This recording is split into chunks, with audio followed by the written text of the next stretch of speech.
E aqui no estúdio vamos conversar agora com a advogada da estudante Naira Veloso, presa desde o dia 15 de março. Naira teve a prisão prorrogada sob a alegação de que ainda não teria colaborado com tudo que sabe, como você viu na matéria. Eu converso agora com o doutor Ernesto Lopes. Doutor Ernesto, como é que o senhor vê essas declarações, por exemplo? Boa noite, Karina. Boa noite, demais telespectadores. Essas acusações eu ainda não tive acesso aos autos para que eu possa precisar para a população o que realmente está acontecendo. Amanhã eu conversei hoje com o delegado da Polícia Federal e ele me garantiu que estaria me fornecendo todas as cópias necessárias, aquelas que são inerentes à Naira, né, que dizem respeito à Naira, no caso Fernanda. Então ele irá me fornecer essas cópias amanhã. Então amanhã eu teria elementos já para conversar, para falar alguma coisa, porém hoje não teria como. Quer dizer, o senhor veio de São Luís, chegou aqui hoje e ainda não teve acesso ao processo? Ainda não tive acesso porque hoje eu estive com a Naira pela manhã, a gente conversou algumas coisas, eu passei procuração para ela, ela me transferiu poderes justamente para representá-la e aqui estou para isso, tá? Amanhã diligenciarei já para a Polícia Federal e também já a vara do Tribunal de Júri. Doutor Ernesto, uma pergunta que vem assim para a gente é, primeiro, por que só ela está presa? É uma pergunta que também eu já me fiz, Karina. Não dá para entender de forma alguma o que vem acontecendo, até porque a prisão preventiva, ela é uma prisão que veio, é uma prisão cautelar que veio justamente para garantir as investigações, só que já fazem 7 meses da morte da Fernanda e até agora eu ainda não me entendi por que da investigação nesse momento através de uma prisão temporária. E ainda prorrogada depois mesmo do próprio depoimento dela que aconteceu ontem na Polícia Federal. Para o senhor, a Polícia Federal está realizando assim, um procedimento que é ilegal, ou que não é um procedimento normal de acontecer? Quanto à ilegalidade, eu não vou discutir isso agora. Nós vamos entrar com as medidas necessárias e cabíveis, judicialmente falando, tá? Para que nós possamos discutir esse liame.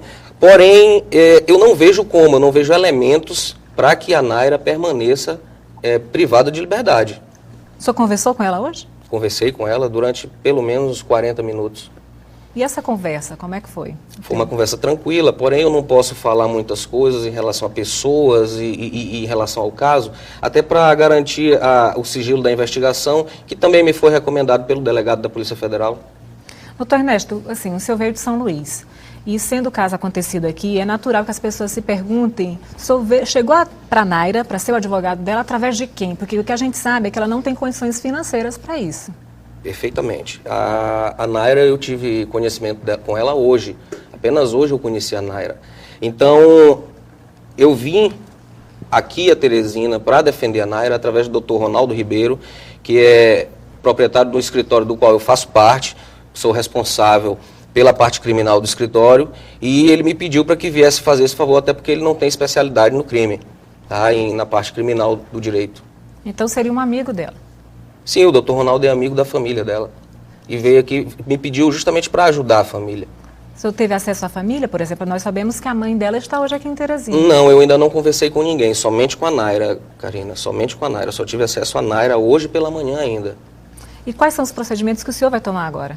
Bem, após eu ter acesso aos autos, nós iremos tomar as medidas jurídicas cabíveis, tá? Ainda não vou te precisar qual, até porque eu ainda não tive acesso, então não tenho elementos para te fornecer essa informação. Com relação, por exemplo, à polícia, a polícia tem feito algumas indagações, alguns questionamentos a respeito da Naira estar presente ou não antes do crime ter acontecido, de ter acompanhado. Existe essa conversa, como é que o senhor vê isso? Bem, eu ainda, como eu lhe falei anteriormente, eu não tive acesso aos autos. Isso dificulta muito depoimentos, o que realmente aconteceu. Eu ouvi a Naira, tá? Então, eu não posso falar em elementos processualmente falando. Não tenho acesso a depoimento algum, só tive acesso a uma conversa com a Naira, que eu não sei se foi realmente aquilo que ela falou, tá? Então, nós vamos realmente verificar após ter esse acesso aos autos. Com relação ao habeas corpus, por exemplo, o senhor disse que não teve acesso e não conseguiu o habeas corpus ainda. Como é que o senhor tem conseguido trabalhar? Então?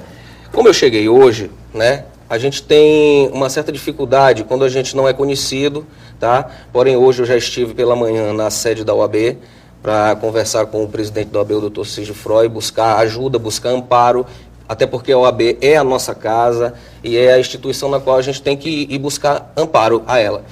Eu estive lá, conversei com algumas pessoas, o Dr. Cid Freud não estava presente, mas os próprios assessores dele se colocaram muito à minha disposição e eu fiquei muito satisfeito com a visita.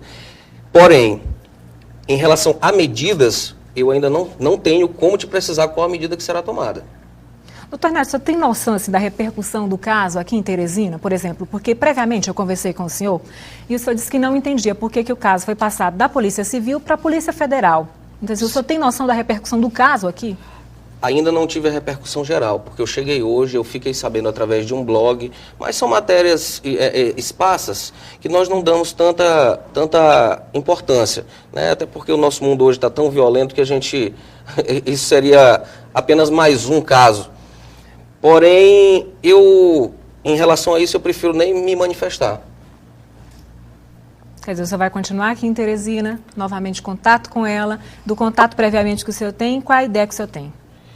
Sim, eu vou continuar, a gente vai fazer o trabalho e, se necessário for, eu retornarei depois do trabalho feito e diligenciado já, para a gente conversar e ver o resultado. O senhor acredita que vai conseguir habeas corpus dela agora, assim, retirar ela da penitenciária feminina?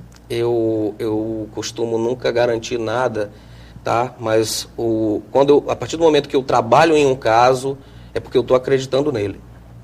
Obrigada, doutor Ernesto, pela presença do senhor aqui com a gente. Muito obrigado.